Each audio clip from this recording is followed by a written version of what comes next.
Hello, and a very, very, very good evening to the latest Soul Trader webinar. I am Rasheed Ogunlaru, coach, speaker, and author, and I'm delighted that I'm joined by a good friend and a very accomplished, now let's see, there's a long list of things that I need to say, coach, consultant, trainer, Rita Bailey. Rita Bailey has worked with some of the world's biggest companies as a coach, as a trainer, from Microsoft. I think one of her first gigs ever was with PricewaterhouseCoopers. She's worked with the NHS, all sorts of organisations. She's a coach, she's a trainer, she's a consultant. And she works with many people, particularly in the field of leadership, many of whom are going through all sorts of challenges. But today's talk, of course, is around the whole theme about courage. Rita, welcome. Thank you, Rasheed. I'm really pleased to actually join you on this call today. And today's really exciting. Most of the people who are watching us today are people that are thinking about starting out, or they're running their own business. Some of them will be running their own business for a long time. Some people are just on the journey where they're beginning to start to run their own business. Okay. Yeah. Tell us a little bit about your own career and your background, because not only are you a coach, trainer, and consultant, but of course you run your own business, and you've also, part of your background was helping lots of people who were running small businesses and so on. So walk us through your career. Yeah, sure. So where do I start, actually? Well, I started off working in economic development and regeneration. And that was, I guess, one of the biggest projects that we were working on was the London Docklands, as you see it today. But this was back in the 80s and early 90s.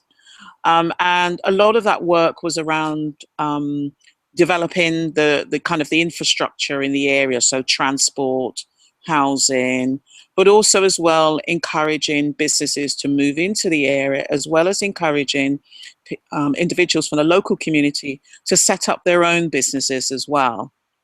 I've been a business advisor, so I've had the opportunity to go into businesses and really kind of support them through some of the challenges. So whether they're at the very, very early stage of, I'm thinking about setting up my own business, where do I go from here? What do I do?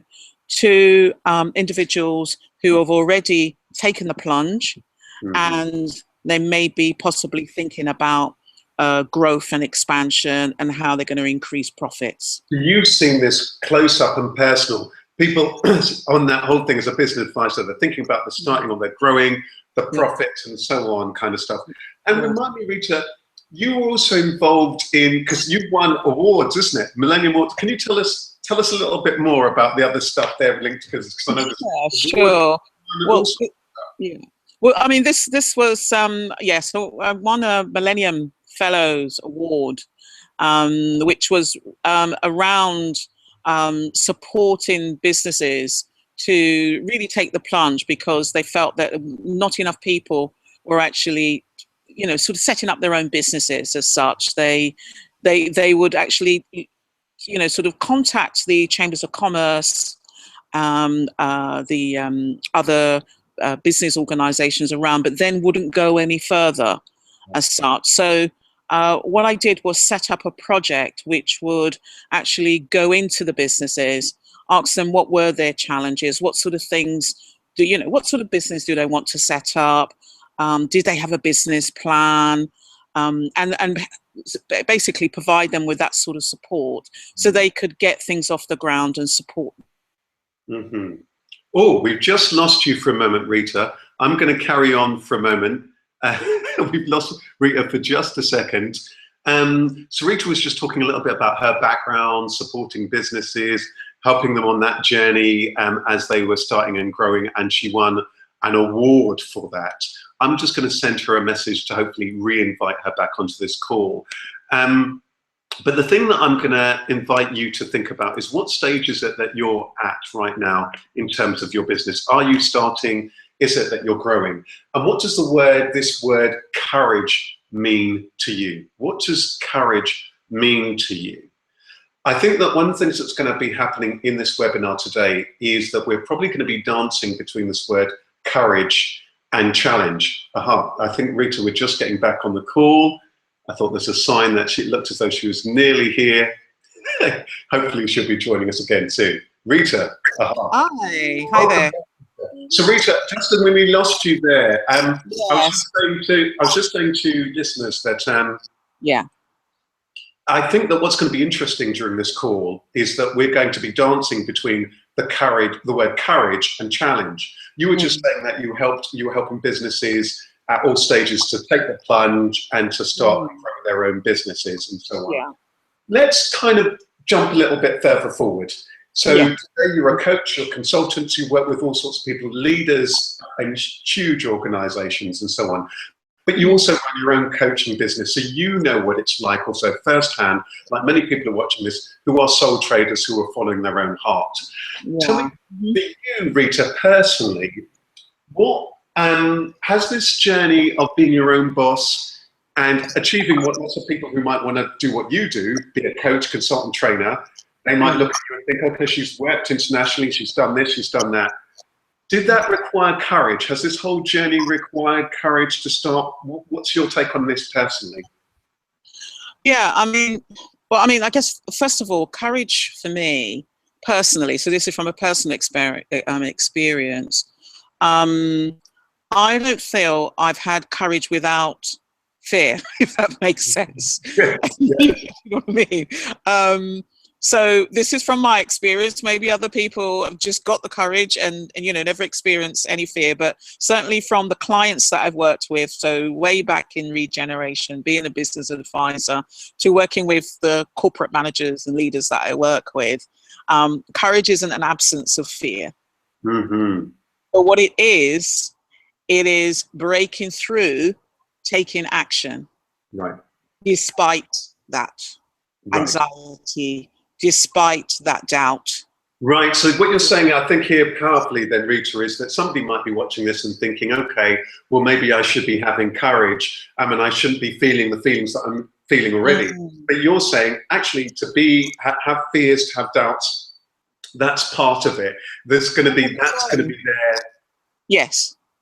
Yeah, that is going to be there. I think that's a natural, that's a natural process of taking on challenges, particularly when you're going for your own goals or your own dreams. So if setting up your own business, working for yourself, being your own boss is a dream, and it's something that you've held for so long and you've wanted to do, then it is going to take courage to do that. It is going to, it creates a whole new journey for you to go through that process. Right. So I don't think, I'm just saying that it's not without its anxieties. So for example, if you have a family and, you have to support that family, then some of those anxieties will be around, well, what's my cash flows going to be like? What sort of income am I going to be making over the next 3 to 6 months or 12 months, depending on how long you've, sort of planned your business plan for, in terms of taking action. So, there are natural anxieties that will be there. If you're used to having a regular income, a monthly salary coming through, and now you're actually going to take the plunge and set up your own business, then yes, there will be natural anxieties around the finances as such. So, well, what's interesting about that, as you were saying that, Rita, something struck me, which is, I guess, one of the things that's really interesting about business, isn't it? Whatever the stage of somebody who's listening to this, whether it is you're thinking about, whether it's you're starting out, or whether you've been in business for many years, some of those realities never go away. In other words, you never quite know how much money is going in the bank, right? So is this one of the things that makes it really interesting in terms of courage? Because I'd imagine that courage is required throughout. I want to ask you a little bit about this. What's your observation of that? So for example, going way back to those days where you were working with businesses, when you were doing the development kind of work, with those different business owners that you were meeting, did you find that this issue around courage, whatever their stage, was cropping up for them all? Yes. Yeah, it constantly comes up because, you're asking the person, and, number one, I think one of the things is, and this is really key for me, it's a goal, it's a dream, it's something that they've really wanted to do, something that they've really held for a long time. So, and they, so they can be at different stages where they've taken that plunge to actually do that. or they're in the midst of it, they're still facing different decisions along the way. So whether it's decisions about approaching a client, whether it's a decision about how much do I even charge, whether it's do I bid for contracts, or I'm going to do a presentation in front of a group, a client group, to present my ideas and my proposal to, there's just so many different aspects that you will go through all along the way. So yes, I would say to you that it's part of the journey. It's just really interesting, this, isn't it? Because it strikes me, and it might be that we'll zoom into some of these things, isn't it? There's going to be courage required to start. We know that for sure. To take the plunge. Am I doing it? Am I doing the right thing? Have I got dependence? Is it going to work? Etc. Etc. Yeah. There's going to be courage required at certain stages where people are wanting to grow. Oh my goodness, dare I now produce a different product? Am I going to need to take staff on? How do I do that? I'm now wanting to do business internationally or whatever. All of those things, different stages which require courage. And even just in terms of, networking, marketing. Right. Putting out materials. I mean, now it's different now. When I first started, where it's creating a website, being on Twitter. I mean, there's just so much more now available to market yourself to your potential client. So this is interesting what you're adding into the picture here, which is really, really, really interesting. And I noticed that the sun's beginning to go down, so we may not be able to see you as brightly as you were shining before, but it's really interesting, Rita, that I like the fact that you're pointing out that there can be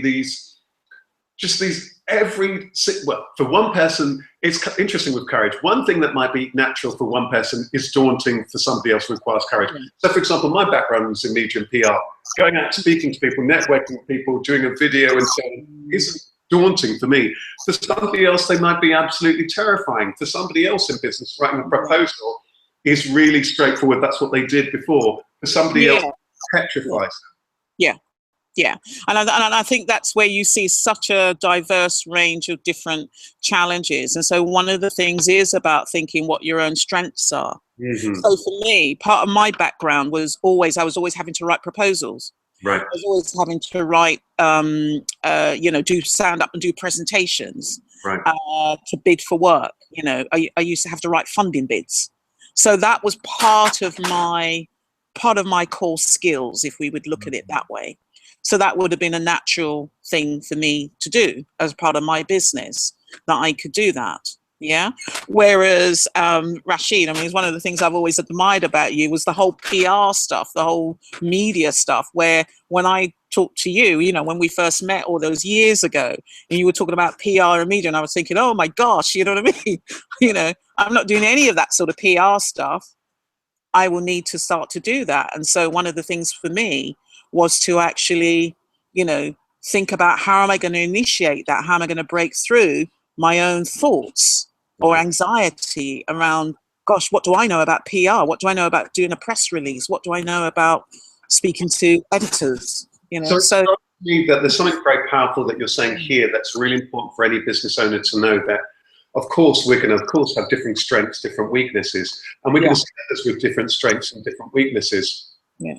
And noticing that, again, a bit like you said, to have fear itself, that's very natural, because there are going to be doubts and fears. You're working in an environment where it is uncertain. There isn't certainty. You don't necessarily know if people are going to buy that product. The economy might be changing, all of these things. But also, there's this theme about, not getting too caught up in where somebody else is strong in an area that you're weaker, that's natural. I want to ask a little bit, Rita, when you were back in the day, when you were doing, for example, when you were a business advisor, when you were a business advisor, when you saw people come in with different issues where they had different fears, different stages that they were at where they required courage. Well, actually, I want to ask a first question, which is, what were the most common things that people came in with where they were fearful and they felt that they needed courage? Can you just Give me some of the scenarios where people felt that they needed. Yeah, I think one of the things was actually writing a plan, a business plan. Right. Okay. Particularly as a document. I know it sounds pretty old-fashioned, but as a document, it's kind of you're setting out your stall with your business plan.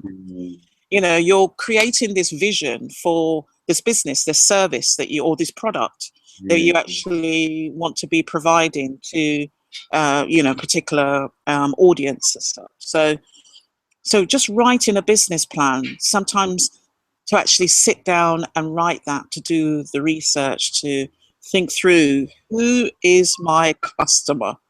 And it's interesting as you say that, Rita. As you say that, Rita, one thing that jumps out at me, I think you're right, because I've met people who've said that they've been planning to write a business plan, or they've been in the process of it for years, literally years. So there could be a fear like that that's absolutely crippling somebody. So what I'm getting a sense from you already is that one area that you feel fearful of could be crippling you for ages. Yes, yeah.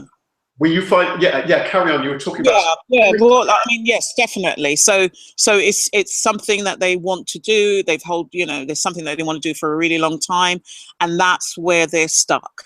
That's where they're stuck in a major way, is actually pinning down. So they've got the ideas up here.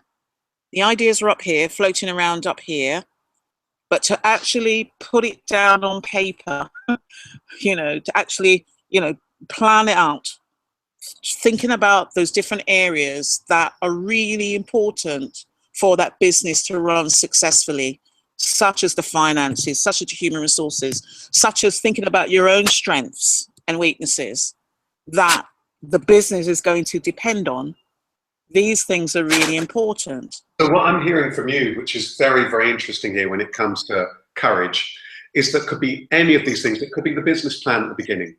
It could be, okay, now I need to market, or I now need to do now social media or whatever, or I now need to go and pitch. These things could actually end up being debilitating for somebody.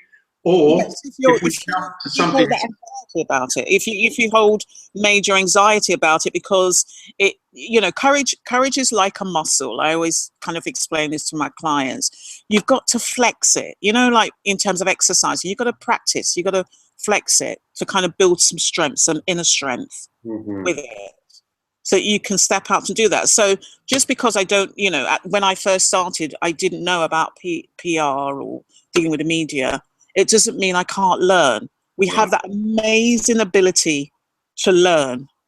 And particularly when you're setting up your own business or you're running your own business, you learn very quickly. Right, so let's zoom in. Because this is what you're saying is very powerful. And I'm going to, as we pause there, I'm going to say, if anyone's got questions, feel free to, remember, if you're watching this on the website, scan down the page and you'll see it says to post a question. Just click on our Soul Trader Facebook page and you can post a question. I'm checking the questions page now. And I can imagine somebody listening to this thinking, well, that's all very well, but Rita and Rasheed, they seem accomplished, they seem comfortable, and they're coaches, they're trainers, they're experienced with this kind of stuff. What's interesting that you put your finger on, which is very powerful, isn't it? This thing about, okay, it's a muscle. When we flex it, we become more used to it, and so on. When I just suddenly got this thought, I know that even now you work with high achievers, big leaders, many of whom may well need courage, perhaps in a different way. I want to ask Rita, when you're working with anybody, be it somebody who's starting out in their business for the first time, or somebody who's already managing a big business, in the case of some of the companies you're dealing with, a big division, it's still a business or a sub-business. Yes, that's right, yeah. Those fears, be it around performance, be it around document writing or whatever, what are the first things that you would say to somebody who's listening to this and they feel that they just don't have the courage that they need for that next step, be it that they're starting out, be it they're wanting to pick up staff for the first time, or that they're wanting to diversify, or even just to pick up that phone to make a phone call to somebody, or ask a friend for help? Are there any tips that you could say, or things that you would say initially to do, or things to look at when it comes to this thing where you're feeling fearful or you perceive that you don't have courage? Okay, so one of the things I say to individuals is very much about, I'm a little bit of a kind of a on the ground person. I really ask them if this is something that they really want. Right. You know, it's kind of how much is it worth to you? Is it something that you really want? Is it something that if you didn't do it, how would that feel? So let me continue on there. So right, let's pick up business. Right. If you didn't set up that business, or if you didn't go for that promotion, or how would that feel for you? Would you have any regrets around it? It's to really get into, is this something that the person really wants to make a commitment to? Because it's going to take, as you said, courage. It's going to take tenacity. It's going to take a resolve. I always call it kind of, I've made my mind up. I've made my mind up. I want this. So for me, when I set up my business about 18 years ago, I really wanted it. I made my mind up. There were things that I knew I didn't have, but it was something that I really wanted to do because I wanted to be my own boss. Right. I wanted it that much. Right. Your point, this is very powerful what you're saying, because you're pointing us to the core of this thing. So you're saying that, okay, sometimes when these things, and it could be anything. Oh, I can't start, I can't write that business plan, I can't ask this person for help. How much do you really want this? What does this mean to you? Is it your dream? Is it somebody else's? Is it something you're kind of curious about? Or is it something that keeps coming back to you that won't leave you alone? Yeah. I was speaking earlier on today to a wonderful contact of mine who runs retreats business, runs retreats here and abroad. And she's absolutely high there. And Shrub, if you're listening to this, and I know that there's such a passion that doing this is so in her heart. Yeah. So you spot those people where doing what they're doing is really in their heart. So would you say, Rita, in your experience, that really to stay the course in business, this thing about being really aligned with your passion, absolutely key, because there are going to be all sorts of challenges. Otherwise, it's just going to be. It's got to be, as I say, it's got to be worth you getting out of bed every morning. If you got to, travel somewhere for, to do a piece of work or to work with the client, you've got to be in love with that business. You've got to be in love with that business. You've got to be in love with the service that you're providing to your clients. You've got to want to help your clients, support your clients. Whatever it is that you're aspiring to set up your business in, or you're developing your business, growing your business. So I like that. So that first hurdle, if I'm passionate, and we know for people who are passionate, people are going to see their passion. Important. It's going to give you some energy in the tank, isn't it? Go up there. So let's imagine somebody's listening to this and thinking, okay, well, actually, I am passionate about what I'm doing, and that's great. It's helped me, but I'm feeling stuck. Maybe it is like a number of people who'll be listening to this. The passion got me to start. I've started. I made some headway. I may have been in business for a number of years, but now I'm coming up to another challenge, and I don't know what to do. Now that challenge might be, and there's some classic ones, aren't there, Rita? Taking on staff for the first time. Maybe you're having to try and attract a new type of client where you don't have. That's a continual one. That's a continual one. If you're growing a business, you want to grow your client base, your customer base. So that's a continual. That is a continual. Part of the work that we want to do. We've got to do it. On that, then. So Rita, how did you, on that, how, in your case, how did you, when you decided, and what's interesting, for example, in your own case, and what many people listening to this might not know, in coaching, you're in the UK, without wanting to, I know you're a humble person, you're one of the forerunners when the first batch of coaches in the UK. Coaching was very established in the US. You were among, for example, when the first batch of people who trained with the coaching academy, you were in that batch of trainers for the coaching academy in the early days. I remember when I trained way back, 13, you were one of the trainers on that particular course. Rita, so for you, how have you at those different stages, and you will have done this and then decided to do this and decided I want to work with big clients and so on. How did you find the courage to decide, I don't just want to be a coach. I don't want to just be a trainer. I don't want to be a consultant. I want to be a top consultant. I want to work with big names. I want to work with big corporates, because somebody else might be thinking, who am I, little me, to do that? Where did you find that strength or that wherewithal? I think that's a really good question. And I think the word that comes to mind is, I mean, as a coach, I believe in different possibilities. So, the mindset, your own mindset is really important. You said about sustaining you through the business. I made my mind up that I wanted my business to be successful, as successful as it could be. But I also wanted balance as well, with the family and everything else as well. And so, for me, it was along the way. I understood what my strengths were, and I also wanted to be using those strengths even more in more challenging ways. So actually doing work in the corporate sector was kind of it was a big leap. It was kind of the big leap for me to do that, or to provide my services to the corporate sector. And part of it was about opportunity. I was looking for opportunities.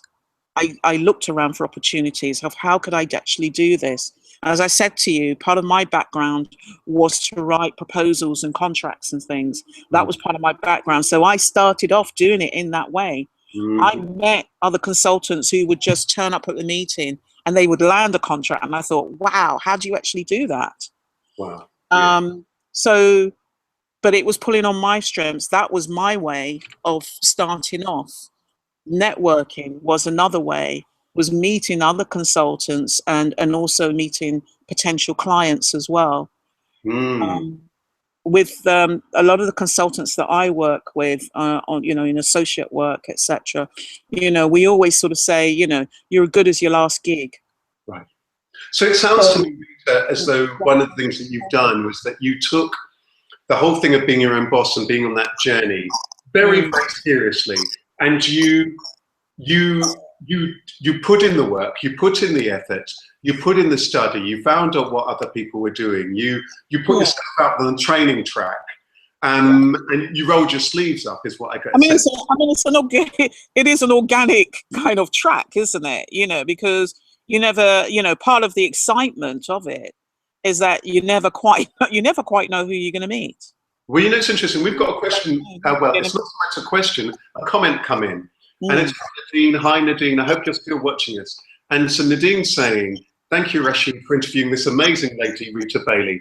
I would like to know the whereabouts Rita is based in London, where Rita is based at the moment. Is she in London? I'd love an opportunity to discuss my business with her in relation to approaching local authorities, NHS, in terms of the business. Well, Nadine, what I would say with this is that I would say Google Rita Bailey, or I think there's a link to Rita on the page for this, on the Sole Trader webinar page. If I've done my homework correctly, I'm going to check that right now.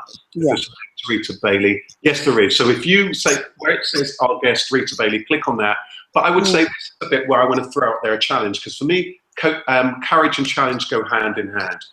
I would say, Nadine, to go to Rita's website, email Rita, say just email. Why? Where are you at? The thing is that my take on this stuff, Rita, is that if you put yourself out there, life will meet you halfway, more than halfway. Yeah. Life but it takes a different kind of perspective. Right. It takes a different, your mindset's really important in all of this. And I'm not trying to kind of be wishy-washy about it. It's about believing in yourself and believing that things can go your way. And even if things doesn't happen, you didn't get that contract today, it doesn't mean that you don't go for it again, or you don't go for another one again. So I think it's about that level of resilience. Yes. It's having courage to step out again, Mm. despite the anxiety or any concerns about someone saying no to you. Right. Then, you know, it's interesting. We're This is the beginning thing where courage is really, you know, it's, that's why I say it is a muscle. It is practicing it. It is exercise. It's flexing it, as they say. Yeah. I'm just going to read out something from the book at this point, because we're now beginning to cook, as we always do when we're having our conversations. Right. Yeah. 7 courage issues starting out. Giving yourself the space to explore what you want. We've talked about that. Yeah. 2, having the courage to follow your heart and beliefs. You're beginning to talk about that. 3, having the courage to ask people for help and getting expert help. Yeah. 4, having the courage to speak out loud and say, this is who I am, this is what I do. A bit like you said, the person who just showed up. Having the courage to dip your toe in the water and test out your idea. 6, having the courage to put in the time and effort to develop yourself and your business. 7, having the courage to change things where they're not working. And I just want to read one other thing. 7 common courage challenges for growing businesses. 1, giving yourself the time and space to review and improve on your dream. 2, asking for help and saying yes and no and changing what's working. 3, taking on staff, virtual assistants or business partners, especially the first. 4, developing management skills, delegating effectively and letting go. 5, finding a business shape and model that works for you and your business. 6, raising finance and funding and the right resources for your business growth. 7, increase logistics, managing time, risks, and entering new markets. The thing I really want to zoom in on, it's something you said there, Rita. Yeah. Something about, you know, when you said before something about knowing what your strengths are and knowing that actually it's natural to be fearful about this or that and so on. I'm a big fan as a coach of saying to people, you've got to know what your magic is. What's your magic? What is it you're good at? For a moment, don't even worry about what you're not good at. Because if I'm great at boxing, I don't need to worry that I'm not great at swimming. If I'm good at running, I don't need to worry about that high jumping. And you've got to back yourself and find other people who are really good, who in different ways can help you. What would you say then, Rita, to, for example, I know you don't know much about Nadine's scenario, but I just want to pick up on that, for example, starting a business, keen to get opportunities, it's been providing healthcare and so on. Well, any general tips for someone like Nadine, who you get a sense they're wanting to get on, resources sometimes can be very, very limited, you're new to the field, maybe before you've been employed. What kind of things would you say? I know that might be tying with some of the things you said before. Any general tips? Well, I mean, certainly for Nadine, I think one of the things you're going to have to do is do a little bit of research. So thinking about which of those authorities, local authorities that you're thinking about that you want to work with. So that's important. I think you need to look at, what's they're offering within the area. So they do expect their suppliers to know quite a bit about their area. So even if you're not based in a particular borough, for example, they do expect you to kind of, you've done your research, a little bit like, if you're going to go and work for a company, you've done your research on the organization. And what some local authorities will do is that they will, or you can just ask them. And so you don't be afraid to ask them, to say to them that you're interested in becoming a supplier, because a lot of them are interested in small to medium-sized small businesses to become suppliers because they want to diversify their supplier base. So just ask them so that you can join their supplier list. And yes, you will have to complete a form because it's a local authority, so they have their particular process for businesses to go through. But it's worth asking so that you can join their supplier list.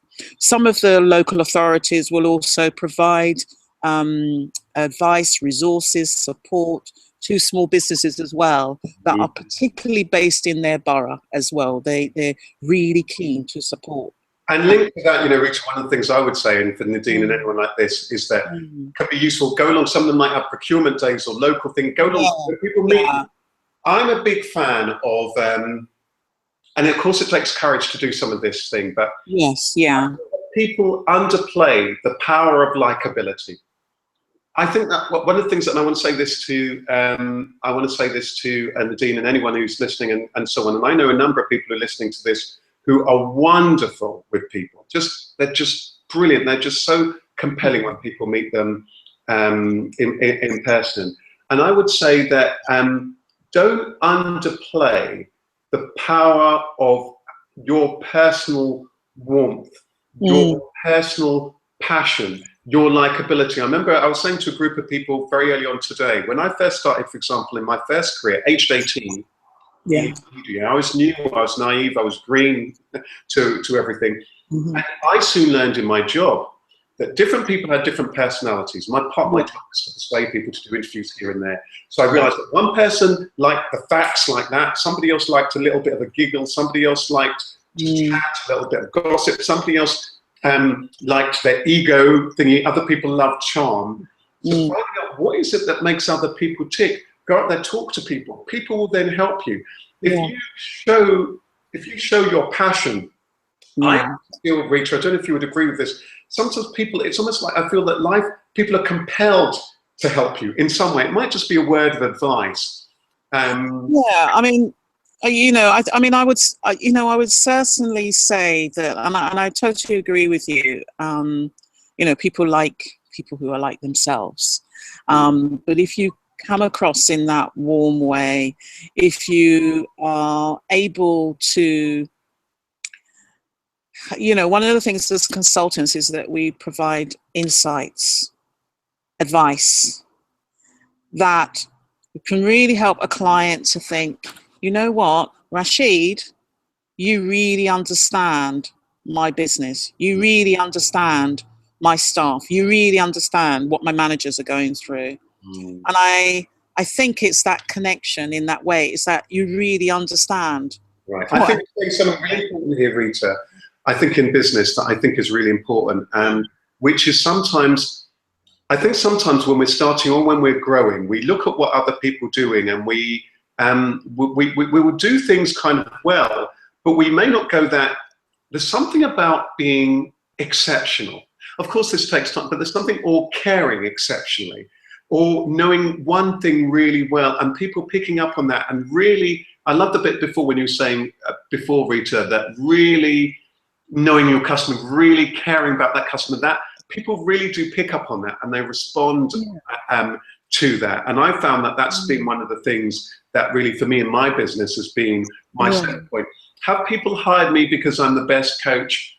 Probably not, because there may be a long period of time where there have been other coaches who are really good, or really, really great.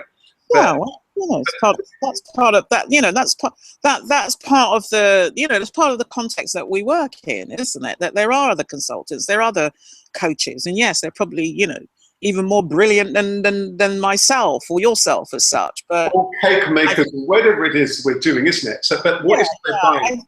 And I think it's really important that one of the things for me is the clients that I've been working with for some time. Now, it takes a lot of energy to generate new clients every single time, as anyone will actually tell you. And so when you build those relationships with clients who will think, something is happening within the organization, I need to call Rasheed, or I need to call Rita. I think I just got another comment all the barriers, all the filters are already gone. They just think of you. That you're the first choice. You're the person that they call. Because I think, I've got an issue, I've got a problem, I need support, I need help. I'll call someone who I know understands that and can support me. I think this is a very important point that you're saying here, Rita, especially for small businesses, where sometimes people may actually meet you before they actually see your product or your service, isn't it? Yeah. And I think that, by the way, Nadine's just saying thank you very much, Rasheed, for asking Rita that question. Research definitely needed. And I'd say with that, Nadine, I think all the stuff that Rita was just saying there would be very, very useful for you. I think that personal bit, that networking, going out there, getting to meet people. I found some people might have all sorts of things and procedures, but when people also like you, they'll help you with all of that kind of stuff. And you might find other people who can help you along the way. Rita, what do you think about, I just want to, before we wrap up soon, and the time is flown, just talk about some other aspects of courage. For me, for example, I think, and I wrote about this in the book Soul Trader. Yeah. Something about the courage of being so. I think that doing things so authentic. I know we often talk about this in our own coffees whenever we catch up for tea and so on. Yeah. Being so authentic to who you are and what you're about. There's something very powerful about that. And I know when I was speaking to Shira, who I know is listening to this, and that's one of the gifts there. I know so many people when I see I was, for example, running a big training course today, and with each person you can see their magic. I have the saying that if somebody's really good at what they do, I don't need to see them frying fish and chips, building a wall, doing whatever it is to know that they're great at it. It exudes from them. But at the same time, there's something about being so authentic to why you're doing it and what it is about for you, and trusting that, because sometimes that won't make sense to anybody else apart from you. Does that chime with you, Rita? Yeah, and I mean, yes, you're right. We've had conversations about being authentic, particularly in the work that we do. I think it's really important that, and I think for any small business owner, the business, you are the brand. People look to you. When they think of that business, they think of you.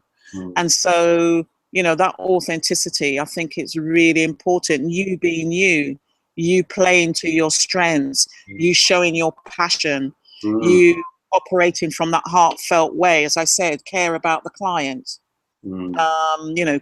care about what's happening, with them in terms of their particular challenges. I think that leaves an imprint for clients. I couldn't agree with you more. I think I couldn't agree with you more. I think the thing that I found over time, it's that really taking the time to listen to them, what they're saying. Your product may be exactly the right product for them, and that product's not, it's the same product service. But there's something that when you've shown that you really are listening to them, or how they're wording it, what's going on for them, suddenly they get that you get about them, and suddenly they only want you to work with them. They don't care about others. It's you they want. And I think that's, I think that's part of your own magic, and I think that reinforces, because sometimes we do need to hear that, we do need to see that, to reinforce that, to hear that, oh, actually, it's okay. Oh, actually, they've come back to me because they want to work with me. Right. Actually, they're not asking for that proposal anymore. They're just saying, Rita, can you work with me? Right. When would you be available to work with us? It changes the dynamic, and this is then the changes that. Right, and this is the invitation, isn't it, of the Soul Trader, that you become so authentic that that's what becomes your trading off point. But Rita, before we close, and I can't believe it's at 8:13 already, I just want to touch on very briefly, so we might overrun by 5 minutes, but I just want to ask, when people are advancing in their career, or for example, let's take some of the settings that you're working in now, organizations, people becoming managers or whatever, so it might be the same for somebody's own business or what have you. I'll talk a little bit about courage as it relates there. I think one of the things that strikes me is that the more responsibility you get, or the bigger your business or whatever, even more important than being authentic. Would you agree? Tell me a little bit about what the challenges you find that those people have as their businesses are growing, or they're in bigger organization. Tell me some of those courage things, and would you agree about this thing that almost authenticity becomes even more important as you're leading other people, or as you're meeting more other people? I mean, I was going to say to you that certainly in terms of leadership, where you're leading others, you're expecting and wanting others to follow you. You want others to buy into that vision that you have. Actually, as you said, I don't think it doesn't matter whether it's corporate or small business. Your whether it's your clients, your customers, whether it's staff that you have, whether it's your acquaintances, associates, you want people to believe in you. And so being authentic as a leader, and this whole thing around, don't set me off until I start talking about leading your own self, Yes. is really key. And authenticity is part of that. Courage is part of that as well. As I said, one of the questions I always ask my, my clients in corporate, I say, if I was to follow you around for a day, just for a day, what would I see? Brilliant question. What would I see? And it gets people thinking. It really gets people thinking about how they are, are they in alignment with their values? Are they, how they speak to people, how they, share a message. Yes, it's a lot of stuff. I like that, Rita, because I think that's a lovely moment to begin to wind down, because you bring us back to a very everyday element of courage that I find, for example, it can be the same with strategy or marketing or anything. What's the things that you're doing every day in and day out? What is that you're doing there? Because that's actually ultimately that impact. Are you every day passionate about what it is that you do? Are you every day, whoever it is that you're meeting, meeting them warmly and passionately about what you do? I have a saying when I'm coaching people, because my background's in media and PR, I was just, for example, coaching a group of people today within the organizational context, but saying that actually that what you're saying about being your own brand. And I say to them, you're never off stage. How are people looking at you when you're at the water fountain, when you're just walking along the high street? People will be watching these things. It's the same if you're out networking, you're chatting to people. People are always watching, people are always looking in. What is it that they see? And that's an important part of your stocking trade.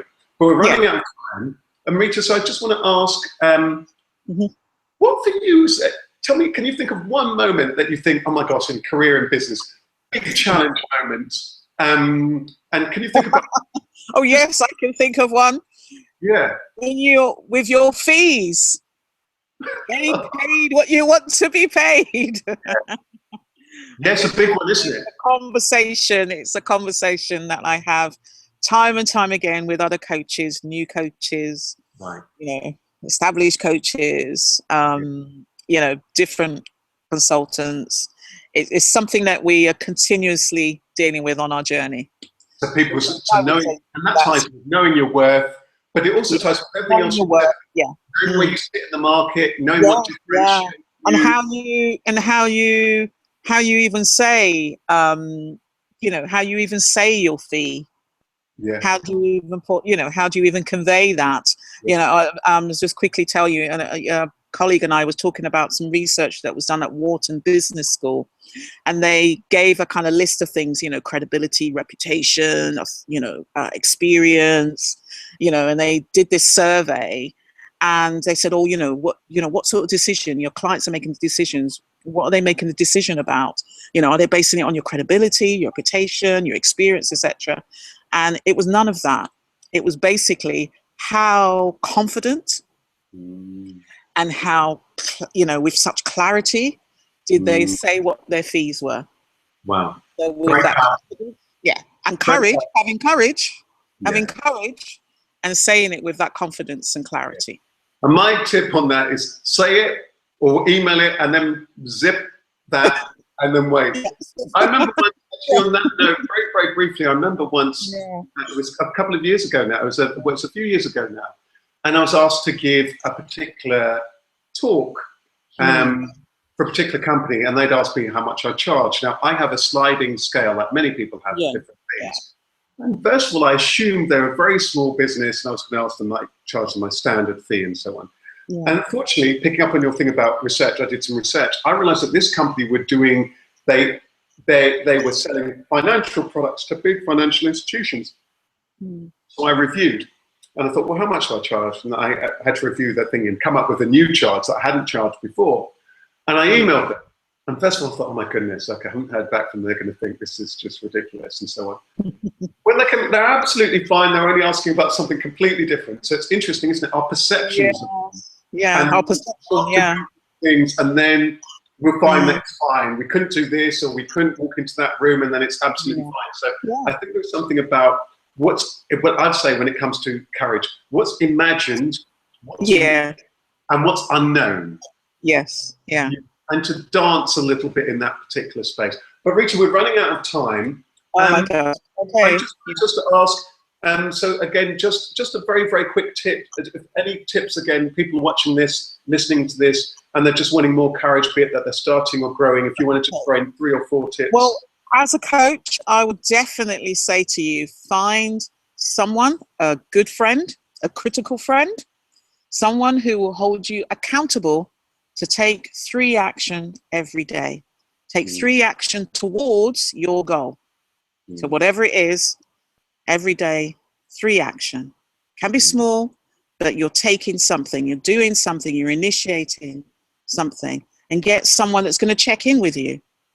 Get someone that's going to say, what did you do today? Did you take the action that you're going to take? Share it with a friend, share it with your husband, your partner, whoever, but someone who's there to support you, but they're willing to ask you the questions and also, you know, give you a little prod if you need that little prod at certain times, which can happen as well.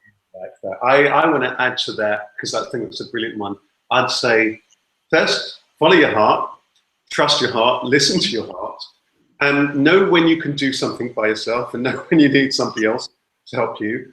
Don't let money or your perceptions that it's about money. There's 2 things. This resource says, you might be lucky, you might have a lot. I certainly didn't when I started. And resourcefulness. Being in business, you need to be, being resourceful is even more important than having resources, because you can squander a lot of, you can be dumb and squander a lot of resources. You know what I mean? Yeah, absolutely. You know, there's that thing that they say in business, isn't it? That they say, you know, you might get 1 generation who've made all the money. 2 generations later, it's gone, because they don't know how they advance. The passion, your drive, trust that, get good people, and really spot good people with different skills, get someone to help you, support each other, enjoy every single moment of it. Yes, enjoy it. It's fun running your own business. It is fun. And I'd say also on that, enjoy the challenges. And I like that thing that you said earlier on, Rita, that I think that I'm a big fan. Some people say fight the fear and do it anyway. I don't take that particular view. My view is that fear and all these things have their own place. And if you can embrace it and let it be let it inform you. Yeah. Your co-travelers. It will support you. It will guide you. It will tell you when you need to protect yourself. It will tell you times when maybe you need to just check in. Absolutely. Yeah. Work with it and trust it. And sometimes it will fire you up and energize you, or just like, I need to improve my game. I am doubtful. I need to sharpen up my game. Brilliant, Rita. Thank you so much. Thank you, Rasheed. Everyone who's listening, I just want to say a big thank you for you. I'm about to thank you to everyone. Thank you so much for listening. Thanks, Rita. Oh, one last important thing, Rita. People are looking to find you. Your web address. The web address is www.rjbconsulting.co.uk or www.ritabaileypartnership.com. Wonderful. And I think under this page, there's a link under your biography to that. Thank you so much. And if you're watching this on YouTube, everybody, I will put that link there. Remember, if you're tuning in, you can also watch this on playback. Remember, we run a podcast once every month, though we will be taking a summer break. And you'll have to come back again, Rita, as a future guest. And I will. It's great fun. You're a fantastic friend and colleague. That's really kind. Thank you. Well, goodbye, everybody, and take good care.